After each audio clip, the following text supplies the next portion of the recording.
We're entering the final week of Lent before we next have Holy Week next weekend, starting with Palm Sunday and then Easter.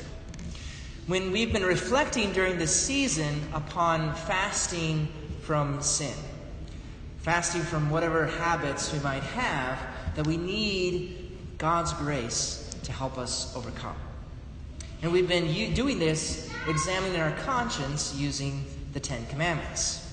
And though God gave those commandments first to his people, the people of Israel, during his old covenant, Jesus affirms in the Gospels at different places that he didn't come to take those away, but rather that he came to fulfill them.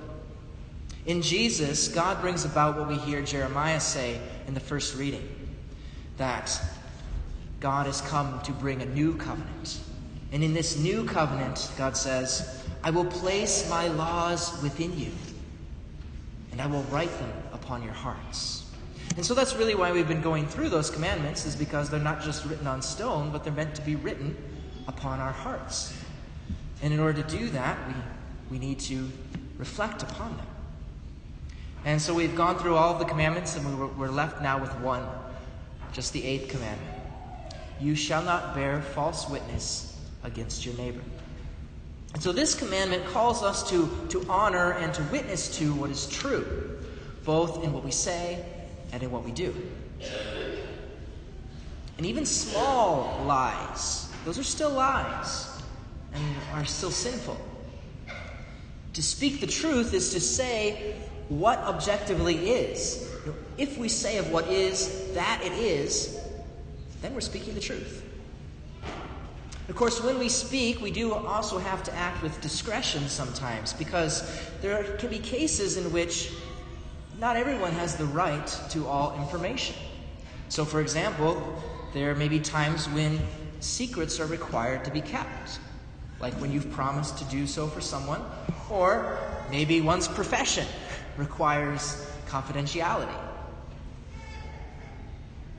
So we can look at this commandment. Have I lied? Have my lies caused spiritual or material harm to others? Have I told lies about someone?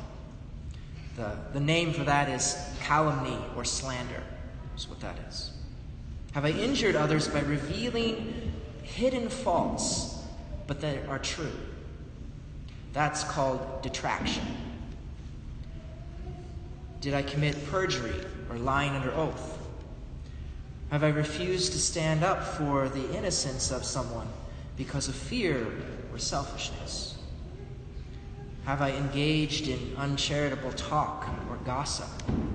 Yes, gossip is a sin. It is. And often it falls under that sin of detraction, where we're revealing something about another that may be true, but not always good. Have I encouraged the spread of scandal? And scandal is through our actions or through our words, leading someone to believe something is not a sin, when in actuality it is. Am I guilty of any kind of fraud? Did I insult or tease others with the intention of hurting them? Have I falsely flattered anyone? Did I fail to keep secret which should be confidential? Have I made rash judgments about others? And notice here that the sin is rash judgment, not just judgment. We kind of get mixed up with that these days, thinking that all judgment is bad. That's not true. We can and we must judge, specifically external actions, to decide whether they're good or bad. We're required to do that, really. That's why we're examining our conscience. Even Jesus does that. We see him say that in the gospel today, that now is the time for the judgment of this world. Because he's come to put an end to evil and to draw all of us into his goodness. In order to do that, he has to judge between what is good and what is bad. He's our merciful judge. What we're forbidden to do is not simply judge between good and evil, but to make conclusions about someone's character about the state of someone's soul when we don't have sufficient evidence to know. So through the prophet Jeremiah, as I mentioned earlier, God speaks of this new covenant. Through his first covenant, he gave us those 10 commandments to follow. But as I've mentioned before, and different Sundays, is that just because we know them doesn't always give us the power, the ability to follow them at all times. And so thus, through the course of history, we've sinned again and again. But with this new covenant, God says, I will place my laws within them. I will write them upon their hearts. I will be their God, and they shall be my people. So in this new covenant, God's law is written within us. He gives us a new and a clean heart. Through the death and resurrection of Jesus, he became the source of eternal salvation for all who obey him. And so through Jesus in this new covenant, we are given the ability to follow these commandments. For Jesus gives us his very life. Through his dying, he lives within us. He gives us the power by which to do it. And the hour is nearly upon us as we approach Holy Week, this moment when Christ dying, like the grain of wheat, as he described in the gospel, can produce much fruit within us.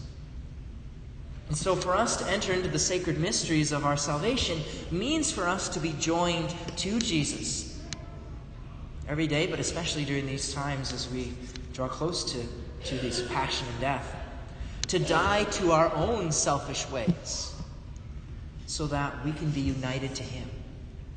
And united to him, he can then raise us up with himself to new life. Lord Jesus, you are the source of eternal salvation for all who follow you. Create a clean heart in us, O God, and a steadfast spirit renew within us. Give us a new heart. Give us your heart. Live in us.